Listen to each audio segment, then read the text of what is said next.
We work hard, we play hard. We are Gamerpreneurs. Individuals who have chosen to give up the security of a 9-to-5 in favor of getting to set our own hours, of doing the work that we want to do, and we refuse to give up the hobby that we grew up with in order to, quote, grow up. We have learned countless laws of life and sales from the games that we play, and we excel in everything we do. We see the wonder and glory in every interaction. We fit in awkwardly with the rest of the world because they don't understand our quirkiness, and we wear it as a badge of pride. We are focused, clear, and know what we want. We are Gamerpreneurs, and we are taking over the world.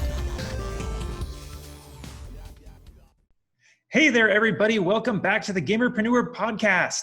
I'm your host, Dr. Bradford Carlton. Today I have a very special guest for you. I have OnePoeticGamer, it's Coach Billy Williams. Hey there, Coach. Hey, how are you doing? Fantastic. How about yourself? I'm well. I'm here Sunday, and I'm ready to have this fun in this podcast. I'm really excited about it. Absolutely. So can you tell me a little bit about yourself? Why did I call you Coach? So I work in the Wake County Public School Systems. I've been doing this for 15 years. I used to coach track, and I coach football. And I've been doing that, the last 10 years. So I started working in high school 10 years ago. I recently moved to a behavioral school, and I love it. That's actually what I was born to do. But I've been in education for 15 years. I served as a teacher assistant in the elementary school, a media assistant, and then I moved on up to a teacher as a behavior specialist. That's fantastic. Well, thank you so much for your service. You know, we really do need great teachers in our systems. So what kind of stuff do you teach? Or is it just coaching? It's more behavior. For when I teach, it's behavioral life skills, mentoring, building relationships. It's all about building the relationships with the students to make sure that they can pretty much succeed in life and be able to talk to someone that you'd be amazed that the relationship skills that aren't built between students in schools.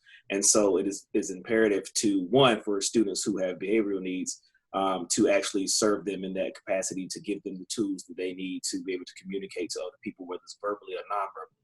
So it's a huge part. I enjoy doing that, building relationships. It can be tough sometimes, but everybody needs to know how to communicate in one way or another. So that's pretty primarily what we do. Absolutely. Behavior specialists. That's wonderful. Well, thank you so much for your work. You know, really, teachers aren't appreciated enough. So I'm over here like, thank you so much.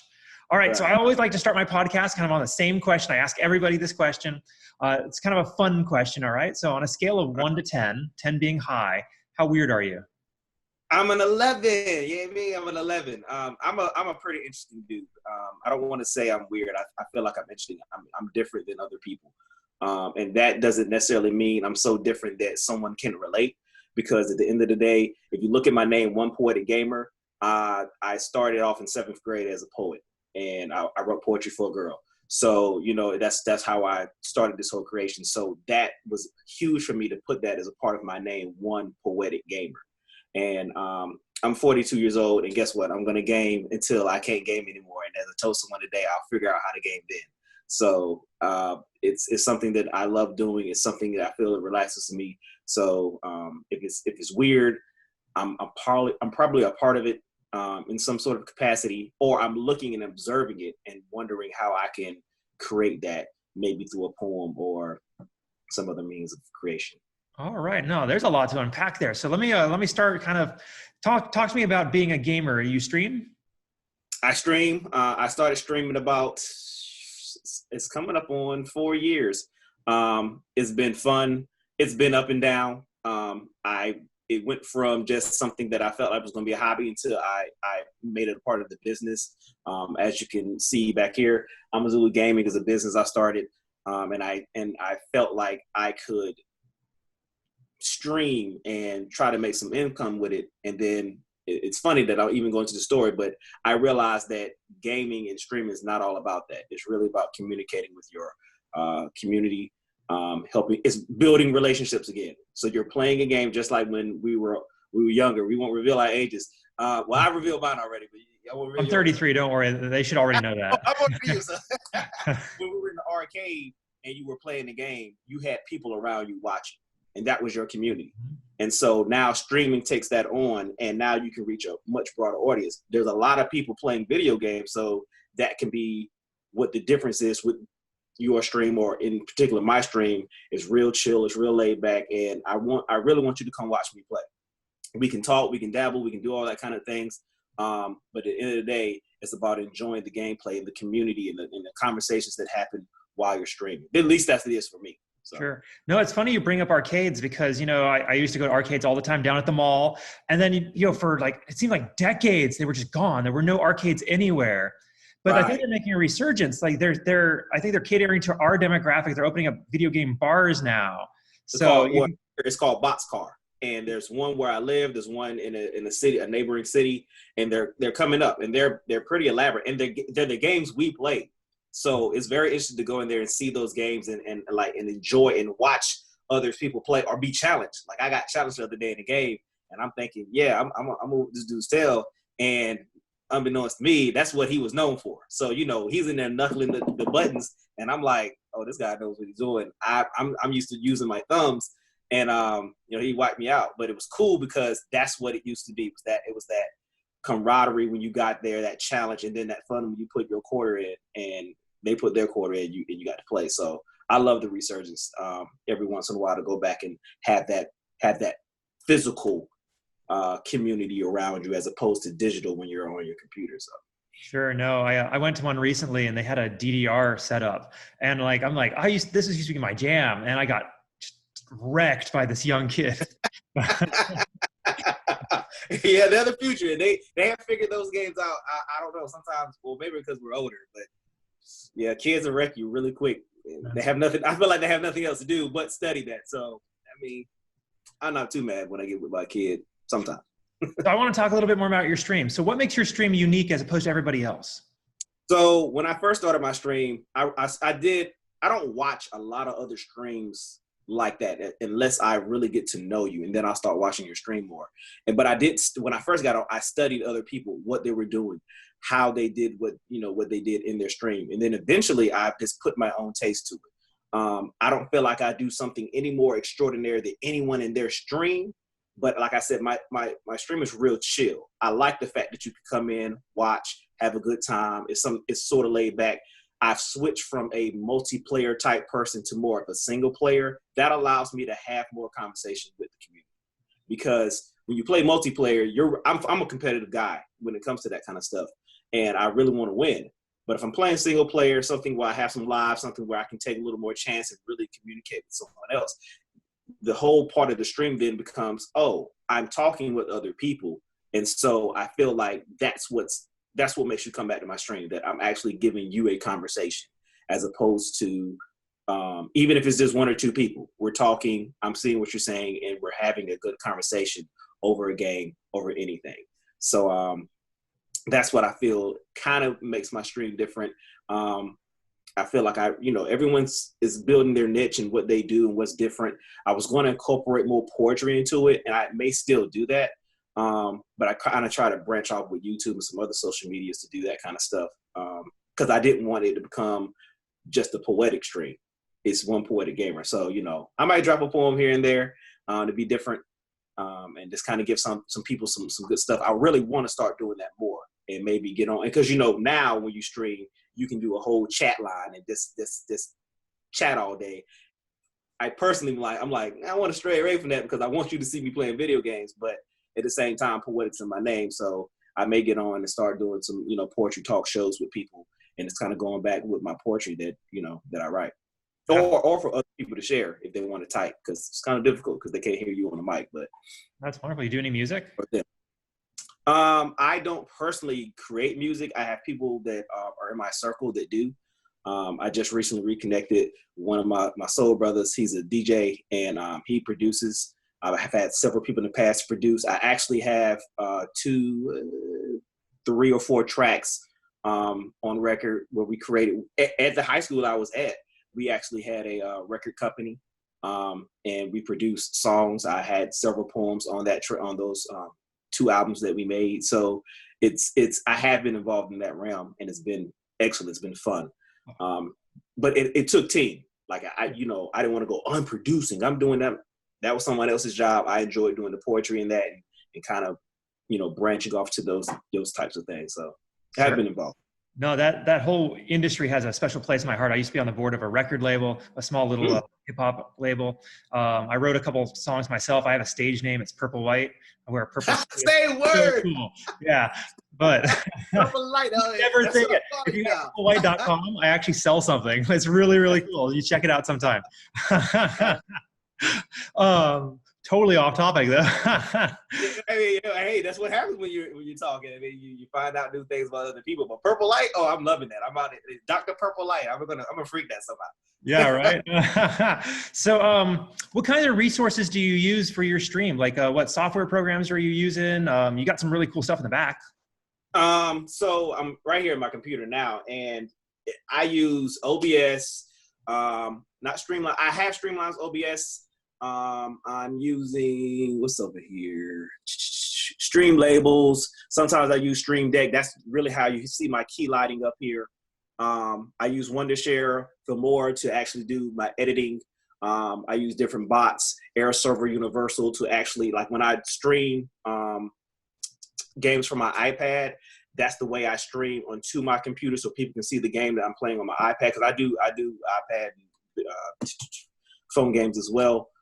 So I got immersed. Like that first year was a lot of studying of getting the stream straight, going and watch YouTube and really getting my sound straight. And I want to say that streamers, like, it takes a while to really produce a stream if that's what you want to do. You can't just go in and go, oh, I got the equipment, I got this, and this thing, everything's going to be set up. They do have programs like Streamlabs, OBS kind of does a lot for you, but I use OBS. Like, I had to go in there and learn it myself. And I still don't know everything, but there were countless nights on stream, especially the first 6 months, where people were constantly telling me, we can't hear you. I can't hear your mic. It's echoing. It's doing this. It's doing this. And you're losing numbers and people are going away from your stream. And it's like, I felt terrible. And I was just like, I got to get this right. And I was so determined to make sure that I got it right that once I did, I felt really well. And once I was able to use teaching and my money from coaching and all that to actually start buying my equipment. So I went from a 1-screen setup to now I have a 3-screen setup. I went from a mid computer to a high-end computer. I have multiple keyboards. I mean, it just went to that point where I created Amazulu Gaming so that I can help other streamers, small-time streamers, start building their way up. And there's a couple of guys on stream that Jellyfam Day, Speed XX Speed Kills, 09. I have a couple of people that I've just helped out on their stream, kind of help build themselves up, and then tell them certain details to help them, even in programmings to use, because they won't use OBS because it's just a lot involved in it. So I said, well, use Streamline's OBS, and that it kind of did what they needed to do for them. It created their whole backgrounds on their stream so they wouldn't have to go do it. Whereas I had an artist creating my stuff, you know, even down to my shirts. You can't see it, but it's OnePoeticGamer. I had someone create this. You know, that took time. That took money. That took It's kind of a Wu-Tang feel to it. Yeah, it does. So, you know, and the guy that created, he's a great guy. He's actually here now in another room. He creates most of my artwork. And it's just, again, it's community, because without him, I wouldn't have had this artwork. I wouldn't have been able to do some of the things I had some of this great artwork, and a lot of the stuff I do that you see in my stream was created by him. So, and that can be real, because in the copyright age, if somebody see you take something that they did, you know, now you could become famous, or you can even have small success. And now someone's like, nope, you're using my stuff. So, you know, I just feel it's important to use that community, use the different tools, use the different people that you meet or that you know to, you know, enhance your stream. Okay, perfect. Now, as this is Gamerpreneur, I want to talk about business. Can you tell me about your business? So Amazulu Gaming was created almost coming up on 3 years. For several purposes. Mostly it was to help me stream, because OnePoeticGamer, who I am, had to have that avenue of gaming business, right? So first it was for me. And then at some point I said, some people began asking me for help, either on stream or people I knew saying how the kids would see me at school and be like, Coach, how are you doing this? And I just started giving them tidbits, right? I had a video game club, an esports e-tournament club at Heritage High. and it's still ongoing, even though I left, and I love that, where the kids were asking, how do we stream? How do we do this? How do we get into this? And so Amazulu Gaming was created out of that. It was created saying, oh, it's kind of like a service to other people to help them. If you notice, I said esports, e-tournament club. So esports is a big deal. A lot of people are into it, but the pathway to a lot of that is through tournaments. So we started building little tournaments. We had Madden tournaments. We had Brawlhalla tournaments. We had Smash tournaments. We just had different tournaments, and I would help set them up, whether in school. And we recently have been trying to go out into the business world, and we work at some local bars and try to really do small time tournaments or get people to see that, you know, you can do some gaming, whether it's tournaments or there's gameplay. So Amazulu Gaming was created for that. It was created to help others in their pathway to gaming, whether it's just becoming a gamer or whether it's you want to do esports or whether it's you want to go into streaming. It has its different avenues, and it wants to spread all of that so that it can help other people. So like right now, if people hit me up, eventually I wouldn't even mind consulting. Like people, you know, they could pay me and say, hey, what do I need? Boom, boom, boom, boom. But in the same breath, you can get on my Discord and I'll probably tell you some stuff just for free because that's the nature of it. I went and found all the stuff I needed through research for free. So, you know, some of the stuff you don't have to pay for. It's just you need someone to help give you a helping hand. Whereas other stuff, you know, tournaments and other things that you want to raise money, or esports, obviously you need management and different things to help someone succeed. You got to have some money for that. It's got to be able to raise money or make money. So I said in coaching, I said I would do coaching football for free, track for free, right? And I feel that same way with gaming. It's not I want to make money, but at the end of the day, I want to be able to do something for free because I love it. And that's what I love about gaming. It's something that I can do. You got to pay for the systems and stuff, but you know, it doesn't cost a game with someone else or by yourself. That's so wonderful. This is fantastic.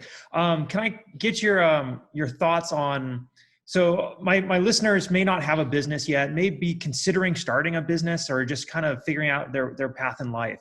Can you kind of talk about what it's like to start something? Because for most people, it sucks. Like it's pretty bad when you're first starting out. You know, you have to figure out the marketing. You got to figure out your messaging. You got to figure out what you're actually delivering. Can you kind of go through that with me? Well, all right. So to start that, it goes back to teaching. When I first started teaching, it was because, you know, I needed a career change.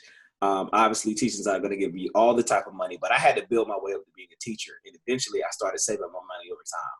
So when I decided to go the business route, my drive pushed me through it. So even the hard parts, it was like, that's nothing to me because that's just making it so when I get to where I need to go, that I have what I need to make the business successful. Going down and learning about small business, what I had to pay, the taxes I had to pay, what I had to do to get the name, how I had to do, that took research, that took time. There were days where you know the goal, you know in your heart what you want, but you can't exactly get to it because of money, because of waiting for someone else. Do you go in with a business partner, single project? You know, what do you do like to make sure that you can get into business? There is so much and it can be overwhelming. But the main thing you have to remember is step by step. You can't run before you walk, right? You can't walk before you crawl. So what I did was I had an idea and I started writing all these things down. Even that OnePoeticGamer came before Amazulu Gaming. And once I figured out who I was and my identity in the gaming world, then it became, okay, well, here's my business. Here's what I want to do. I'll start with me streaming. So then again, step by step. Then eventually I said, oh, I would like to help people, but how would I do that? Oh, here's Amazulu Gaming. You can now have this umbrella of stuff, right? Oh, the kids at school want to do a club with video games. First, it just started with video games. Then they brought their ideas. Then they saw my stream. It began step by step by step. So if you really have to start out from the bare bottom, to scratch with what I did, start writing things out. What do you want? What do you want to succeed at? What do you want your business? How do you want to serve in your business? You know, if it's going to be video games, you say, I want to play them. Everybody does that. What are you trying to achieve?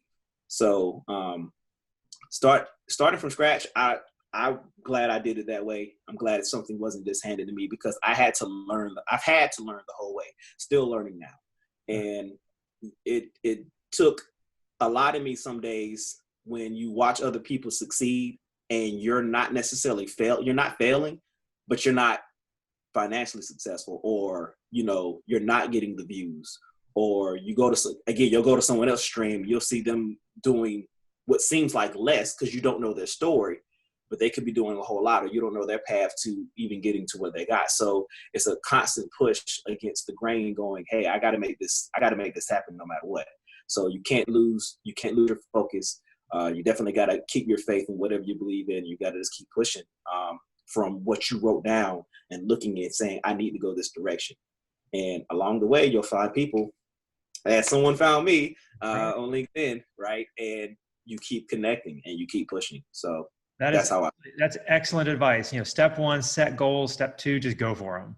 Right? That's perfect. Right. So where do you see your business going from here?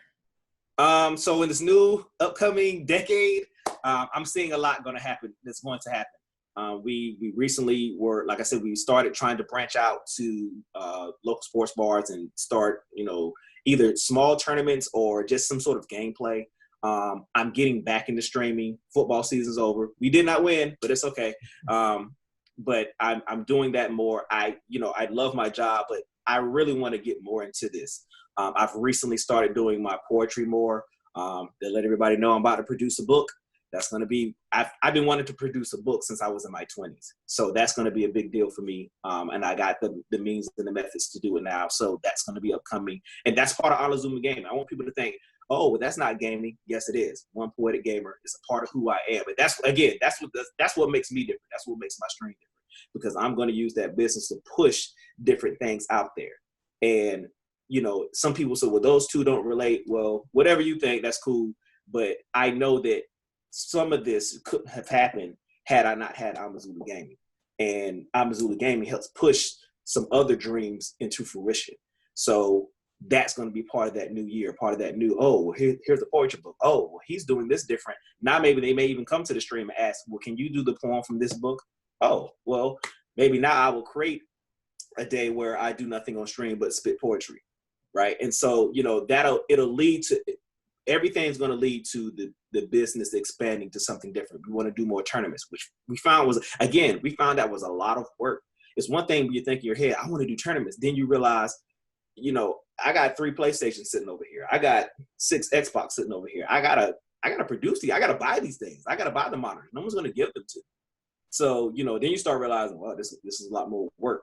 So I've created a team, and we do things that we feel like we need to do in order to get to where we need to go. And we want to do more Madden tournaments, more 2K tournaments. I want to do a whole Mario Kart tour. So we're moving forward. That's where we're going in the new decade. Awesome. That is awesome. You're diversifying, you're increasing your different product lines, you're out there, you're ignoring your haters, which is good. People get stopped by their haters. They get stopped. Right. It takes one person, they're like just done. Right. What would you say to someone who like feels that way about their haters? Like, oh, what he said like cut me so bad. If I can quote 50 Cent, he says, I need to use you for your hate. I need you for your hate so I can use you for your energy. I take that on headstrong. I love it, because if you're this life is about energy. And if you're not going to give me the positive, that means you're going to give me the negative. You're still giving me energy. Give me time of day. So I got to take all of that on. And it's not always easy. It does get on your nerve. You see something that didn't feel deserved or fair or wanted. But in this world, there's a lot that goes on where you're just like, I have to learn whatever lesson that came with it, or I have to use that to progress me. And so if you're going to come with hate, if you're going to come with this negative at me, and I mean, I hope no one no harm, and I hope no one tries to come and harm me, but I'm going to use what you give me to make sure that I build up what I had. Because while I'm succeeding, you may never know, that same hater may need that handout. And depending on who it is, I may hand it out. I may say, hey, you may miss your blessing because you're too busy hating. Because you were so focused on a downfall that you didn't realize you could have joined this tournament, won it, and not have hated the whole time, and still, or could have talked junk, whatever you wanted to do.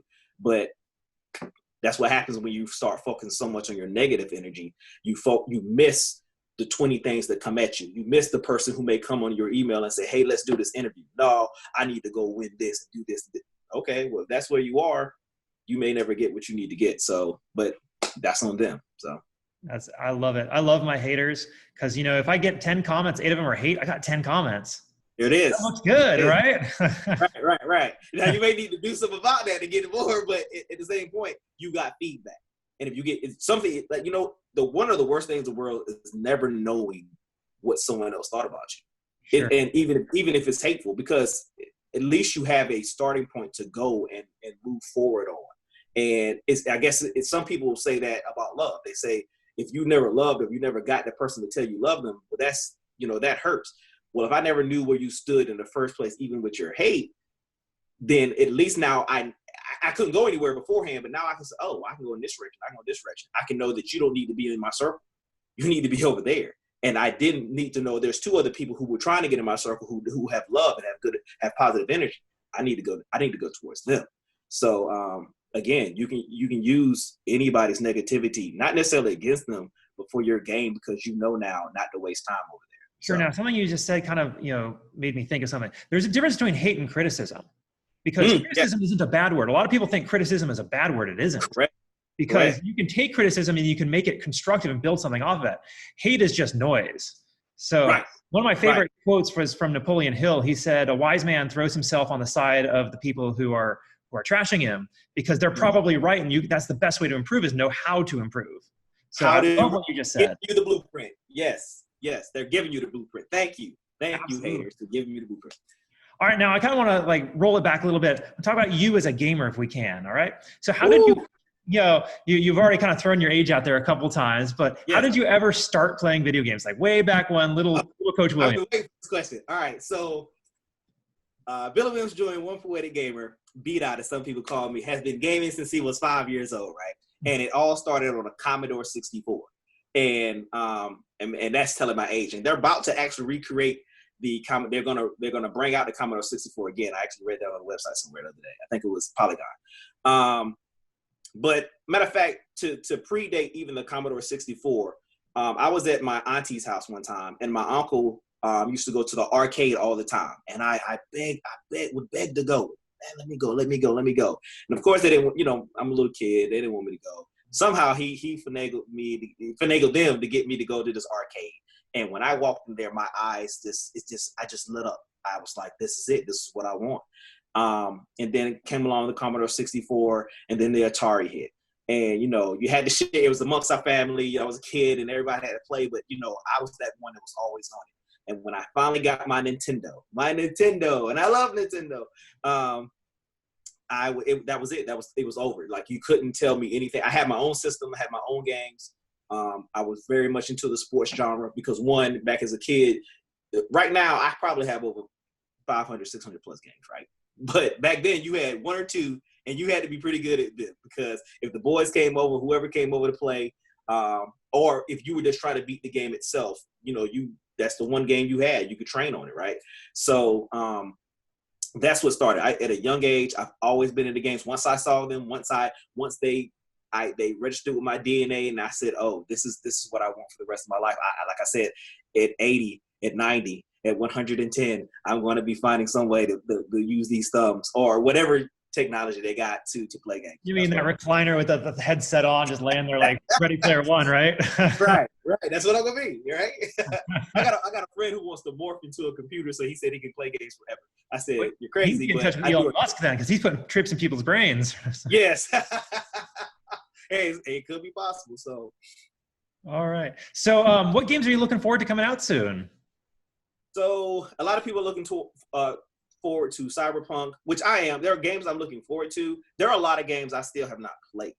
I mean, you know, you got 500 plus games, you got a lot that you got to play, right? I mean, and I think if you know a gamer, typically that's their story. They don't have time to play all the games. Buy 3 at once, play only 1. Right. So I'm looking for Iceborne, which already came out on the consoles, but I'm going to get it on PC. And I just was texting one of my boys today, and he was like, are you ready for it? It doesn't drop till January. So when that drops in January, I'll get that. Trying to think what drops that I want. I had it just recently, you know, you had Star Wars that dropped. I've still yet to play it. It dropped on my birthday, November 15th. And I've still yet to play it. And it's not so much that I was shying away from it. You know, life and circumstances kind of kept me away from some of it. But there are, Borderlands 3 dropped. I just recently started playing that. Destiny 2 came out with expansion. I started playing that. So there are games that I'm looking for. I'm looking forward to Anthem getting remade, because that was one of the games that I was like, please make this a great game. And it ended up being what a lot of people consider a flop. I think it was one of the most beautiful games ever made in terms of what they were trying to do. And so if they rebooted, I would love that. I still have yet to get on my Final Fantasy 14 expansion like I want to. So I guess I'm not so much looking forward to new games, because there are other games that I just need to play.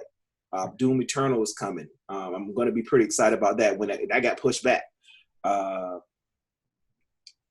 Those are that's off the top of my brain, the stuff that's going to come out. But like I said, I have plenty that I want to play now that I want to enjoy. And some of it, like as you notice, some of that is multiplayer, and it's hard to enjoy multiplayer with the conflicting schedules of everyone, because that's how gaming has become too. Because you have to, when we play Gears 5, I don't like playing with randoms, because if we're losing and you're doing stupid stuff, I'm probably gonna not be too happy with you, right? But with the team that those games become a lot more fun. But then 42 years old playing with people who could be any age range, you don't know their schedules. So that's why I said, even in my stream, I'm switching to those single player games where I know I can stream at that time and play and really entertain my audience, and not just myself. So I'm looking to play games that I already got. All right. Yeah, me too. Right there with you. My daughter's like, Mario. I'm like, okay, I guess I'm only playing Mario. So yeah. Which what is Mario Kart? Mario RPG, actually. She doesn't even play it. She just sits there and watches. She's 2.5. She can't really play too much, but she makes me it's a giant, wonderful story. It's one of the best games I've ever made, honestly. Oh, I've always watched that, but never played it. So I might have to get into it. It's so whimsical. It's if you could take a Mario game and turn it into an RPG, that's exactly what they did. Wow. Okay. I definitely the stories is spot on. Like the characters are exact. Like it's just perfect Mario game. But it was Square who made it. So I mean, okay, well, they made quality. Right.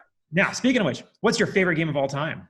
Woo! One of the toughest questions you get asked, and you want to dodge it like, oh. Right. You're about to get some hate on this one, aren't you? Well, I don't care, because it's the game I like. It's my game. So, like for me, my personal favorite game of all time, well, actually, it's kind of split between two. Sometimes you can't do that. I can do whatever I want. It's between Final Fantasy 11 and 14, and here's why. When I played Final Fantasy 11, it was an online game that was introduced to me. I was 6 years late going into that game. One of the most beautiful things about that game when I started playing with someone I knew locally, and they introduced me to their, community.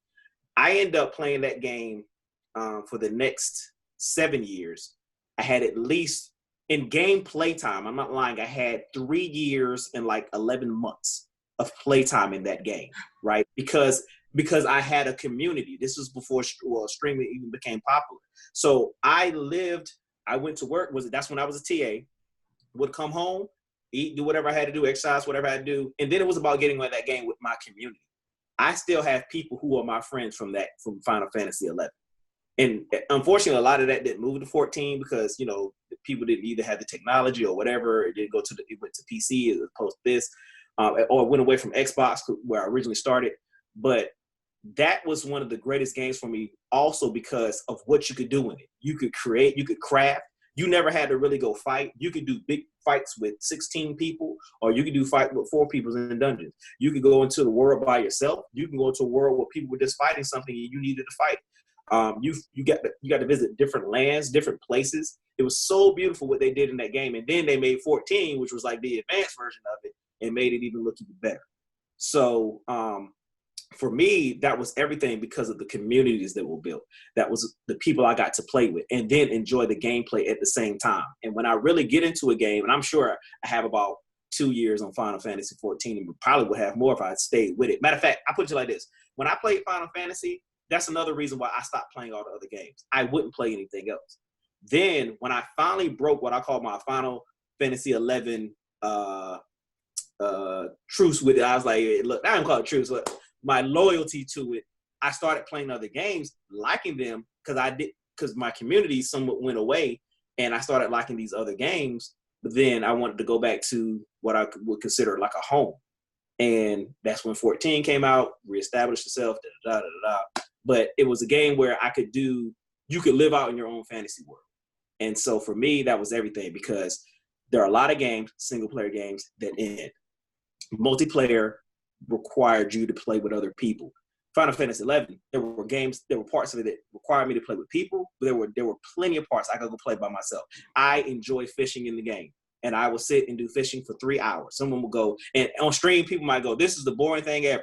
Don't come watch my stream then, right? Because I'm going to be fishing. But there was even different locations, things I can do with it. So for me, that was the greatest game of all time for me, because of what I could do, the people I connected with, or when I just connected with myself and played the game. 3 years, 11 months is pretty hardcore. I think I only racked up maybe 2.5 years on Warcraft.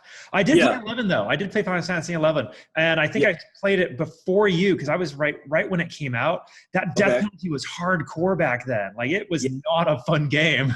Yeah, it was hardcore. You could get beat by notorious monsters. So by the time I came in, they had several expansions, and I chose to be a Beastmaster. So I was able to throw my beast out there and it get whooped, and I'm looking this way so I don't die. So, you know, it allowed me to get to different areas and do different things. It was a great game. I love that game.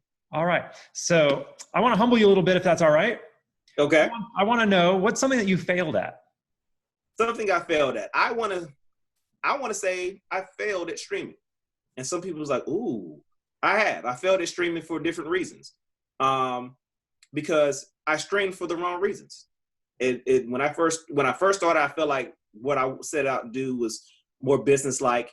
And up until recently, up until this year, I realized I stream for me.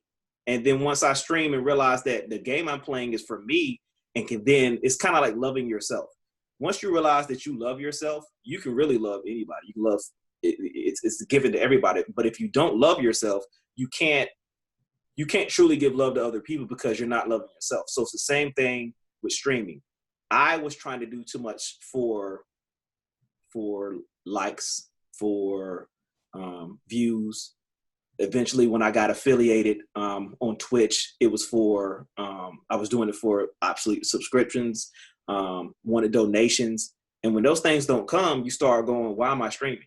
And then you go to someone else's stream, whether it be male or female, and for whatever reasons, they're getting their numbers. Or you see people have instant success, and you know they were instant success. Or you see someone over time, and you're like, whoa, they're doing it. And I feel like I'm doing it, and I'm not making it. And then at some point, I look within myself and says, why am I streaming? Because if I can't stream and be happy, then this is not going to work. This business is not going to work, because I'm not happy. And so when I realized at that point that I said, oh, this is me. It's me. I'm streaming for the wrong reason. I got to go back to the same love I told you why I coach. I will coach for no money at all. It would be nice if I had money, but if they gave me money, it would be great, right? But I would go do that for the camaraderie, for the kids, for the coaches, for all of that. Well, it's the same reason I started gaming. I didn't walk into a video game arcade at 5 and go, I want you to pay me. I went in there to play a game and have fun. So that's what I had to refocus on and tell myself that, hey, let me start streaming for me, and then people will come and it will become about them, because they will bring their stories. They'll bring their views. They'll bring whatever they bring, and we can share that together as I play a game. So. Okay, wonderful. Thank you.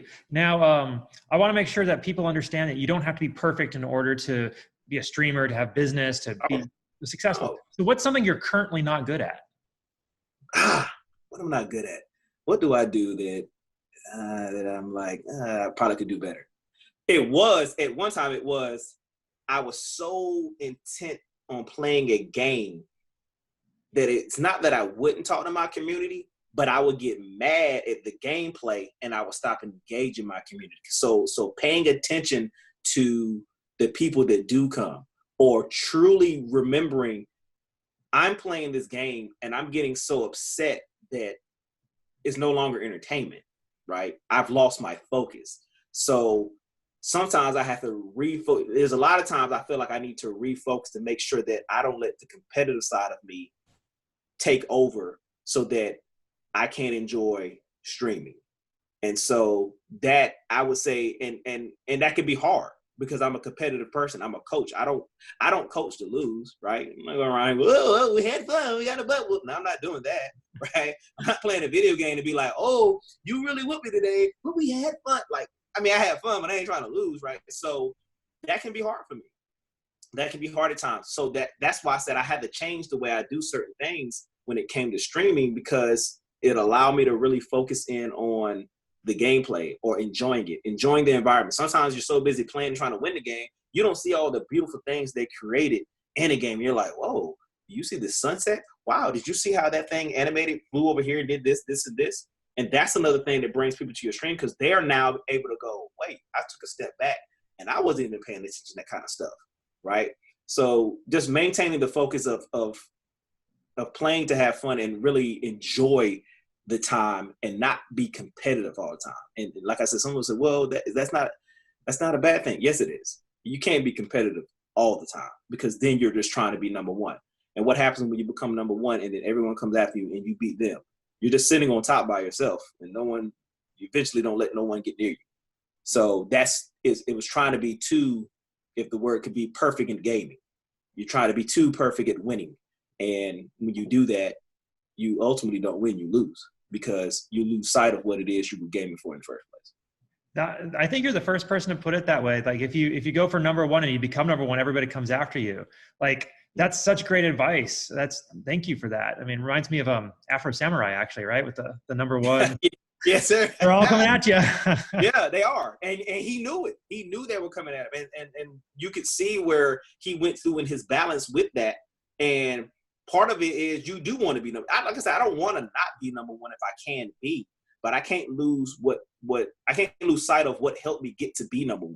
And it will come a time when I will no longer be number one. You can set all the records you want.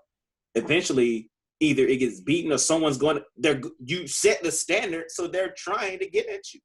And you think you're so good, you can think you're so good that you don't think you can be beaten, or no one deserves to beat, your score or whatever you have out there. So then you lose sight. So. And it's such a universal principle, because this applies to athletics as well.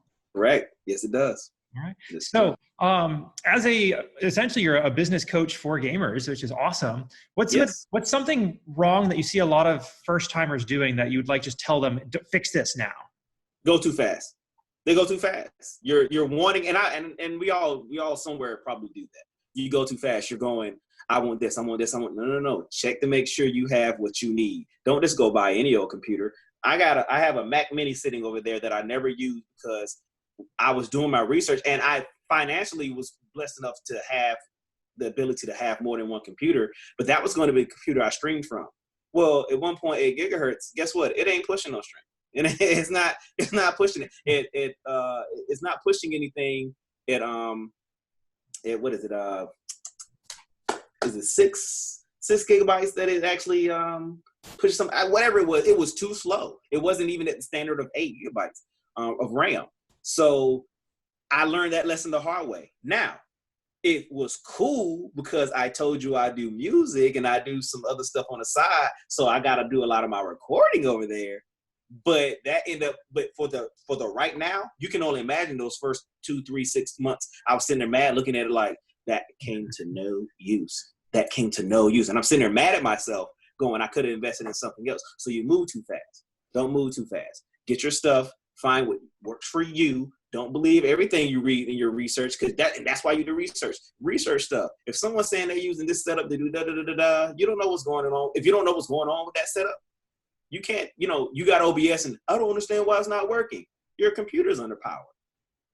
What did you think? Or, you hook your Elgato up and you realize, oh, this really wasn't an Elgato. This was some other product that isn't tested. You know what I'm saying? So, I can remember I didn't get an Elgato the first thing I got.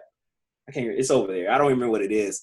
It works, and it worked for what I needed to, but it wasn't very computer friendly because it was built to this hook into your system, plug in a HD card, and record straight from that.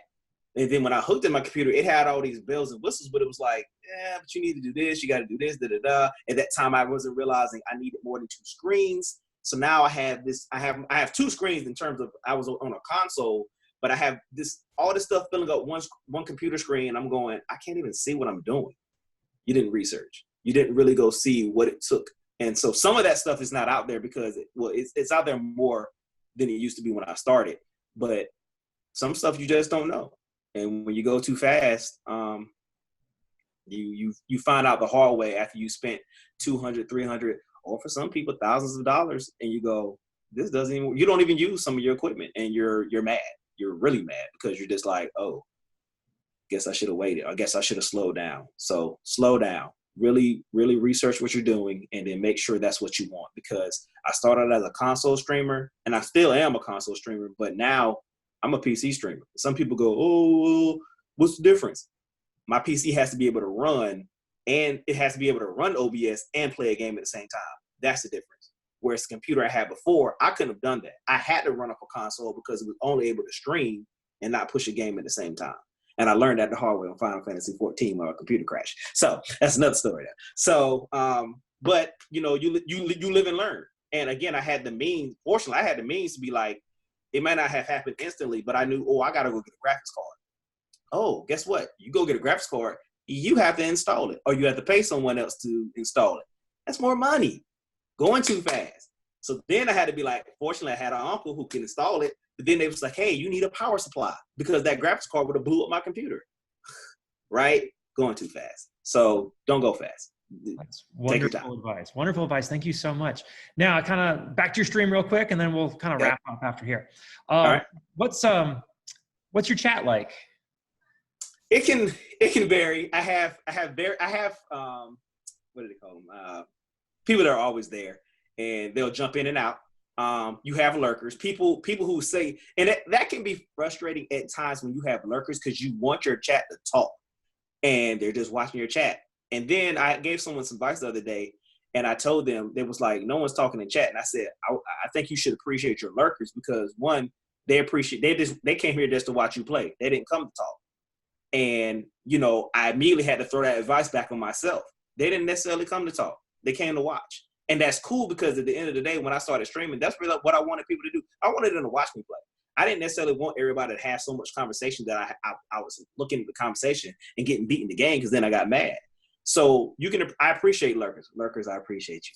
At the same time, I have people come in chat, and, you know, they start, and sometimes it's a lot of streamers. So they'll come in, they'll chat, then they'll go away. Or they'll lurk in your stream, and then they may start their own stream up.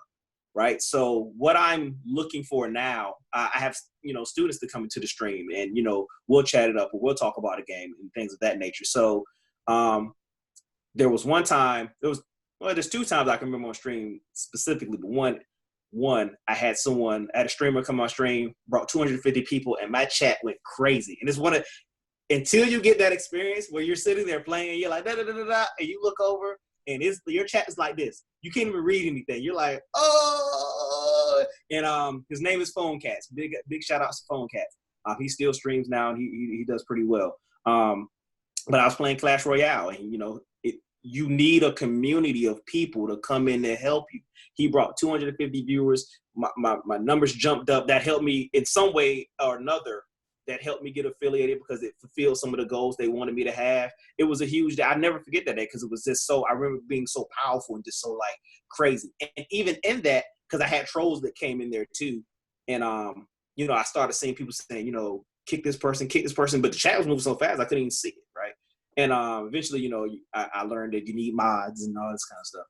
And, but it was a wonderful thing to have your chat just blow up. And, you know, I'm looking for that again, awesome. From anybody. But at the same time, like I said, you know, you as a black male streamer, I've had the trolls. I've had people come in and, you know, say derogatory things or say stuff, and typically that really doesn't bother me. I'm more concerned about if that bothers the chat, because, you know, I don't go into anyone else's stream of any color, no matter who they are, and to start trolling them just because of who they are, just because they're playing the game, just because I don't believe whatever they are talking about. I don't care if I don't like them.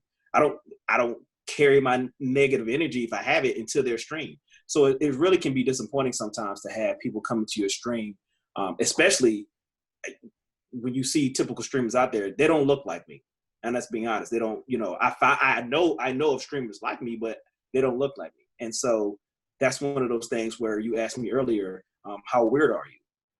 Well, there's a lot of weird people out here, and we've seen this, who are hurting themselves because of trolling and because of things that happen in chat, because of how hateful people can be. And so you do have to have that community in your chat around you, in your house, or your friends that really can keep encouraging you during those times, because chat can get toxic. All right, let's make it a little more positive. What's the best compliment you've ever received from your chat? I don't know if the donation of money or somebody coming in and subbing. When people say, matter of fact, if you heard me, I said that my stream is chill.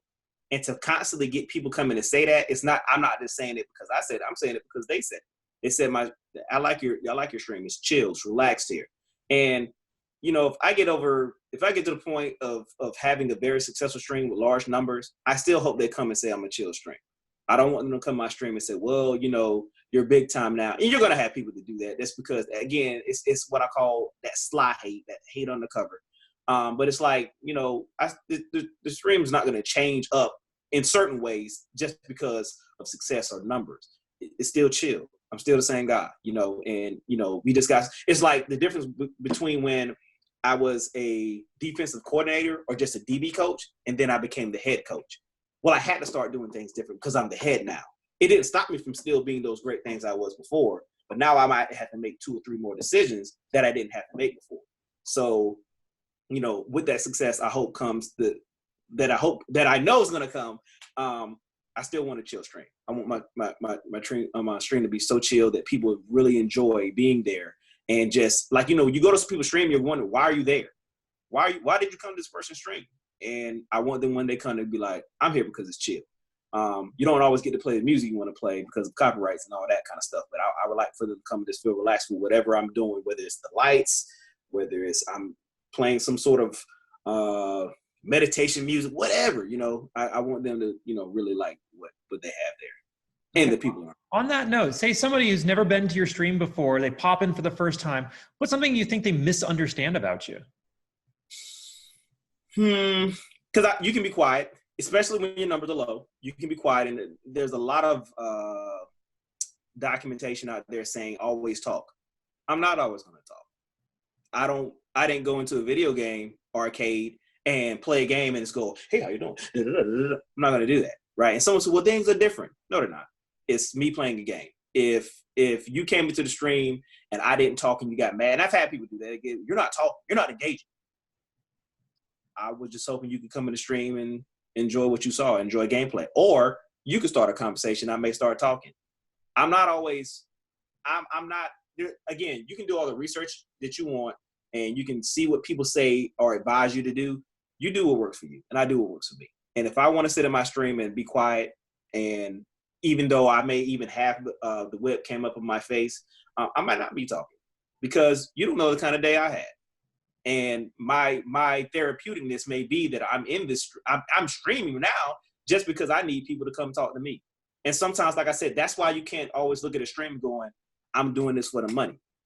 I'm doing this sometimes for the therapeutic value of being able to be around people who are not in my immediate space. And so I need to digitally have them come into my space and either enjoy watching or start up a chat. And they may say 2 words, or we may conversate for 5 minutes. But it's what I needed maybe to start talking, to get to, they may come in, I may get to them because of what they said. So, go into when people come to the stream and they don't get that, or they're looking for something, that's fine. You may have to go look at the other million streams that are out there, and that's fine. I'm not going to be mad at that. All right, wonderful. Now, how do people get a hold of you? Where do they find you? Where are you at on social media? All right, so on Instagram, I'm OnePoeticGamer. On Twitter, I'm OnePoeticGamer, but my @ is B_DOTTA, right? But you still can type in OnePoeticGamer and I will show up, right? So I had to make that change because I made my Twitter before I did that. And I didn't feel like making 20 other Twitters. On Twitch, you can find me at OnePoeticGamer. Instagram. I have a Facebook, but it's OnePoeticGamer, but it's kind of like, and I have a website, amazulugaming.net. And you can find information on me. We're still in the process of building. It's already ready, but we're still in the process of building with the esports section, all things of that nature. I have a blog, but I'm only one person, so we'll just let that be. It sound like there are a couple of you, actually. I have a Discord.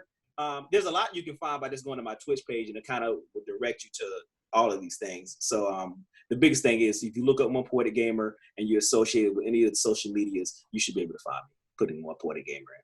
Wonderful. Now, this has been a fantastic interview. Now, is there anything that we didn't discuss that you think we should talk about before we wrap up?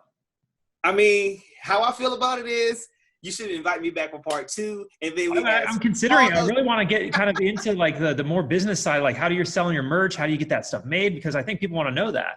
Right. And hey, that could, see, I told you we could start up a whole other conversation because that was huge. The Amazulu gaming shirts, I have 3 different types. Well, actually I have 4 different types of those shirts, right? And I actually had someone else who I know, actually my principal, who I work for now, made those shirts back there, right? And so that worked out. He was my assistant principal, now he's my principal. So again, community, small business, people that you know. So he helped me. The OnePoeticGamer shirt, woo! That is done by my friend Christopher James, who runs iStimuli. And you can find him on Instagram in several different places under iStimuli. And he designed the shirt, and then he has his own shirt company. He helped make, design, and then make this shirt, right? So this is two different shirts, but again, it was through other people. So that could be a whole nother conversation, and then we can start listing off, because that's how businesses succeed. One helps the other. So I could talk about some of the other people who I've met who wanted to work with me when I met them at conferences, and who I still plan to work with. So even down to some of the equipment I got. So yeah. So no, I get the feeling you'll be back on eventually. Yeah. All right. Well, One Poetic Gamer, Coach Billy Williams Jr., thank you so much for coming on. We really do appreciate it. I appreciate it, doctor. I've been wanting to call you doctor the whole time, like doctor. I'm gonna call you doctor. So it's so cool to actually have this opportunity, and I'm glad you somehow found me in the cosmos and then gave me this opportunity to speak with you. So I'm really excited about this podcast and actually watching it or hearing it, because it's going to be a podcast, right? So I'm gonna hear podcast. It'll be on Anchor as well as I put this on YouTube. Okay, cool. I'll be able to send this out to people as well. So I'm really looking forward to it. Absolutely. Well, thank you so much again. And everybody, this was a fantastic episode. Really go back, listen to it again, because he gives some great information here. All right. On that note, I'm going to say goodbye. You all take it easy. All righty. Thank you. Hey, if you like this podcast, I'd love to invite you to check out a little bit more about me, Dr. Bradford Carlton, Gamerpreneur. If you go to my website, www.thegamerpreneur.com/bonus, I'm going to give you a free copy of my book, The Warcraft of Business, where I explain my history in both gaming and business and how I brought the two together in order to create some very successful companies and help a lot of people. And all you got to do is pay for shipping and processing, and I'll send you this book. I absolutely know you're going to love it. All right, you all take it easy.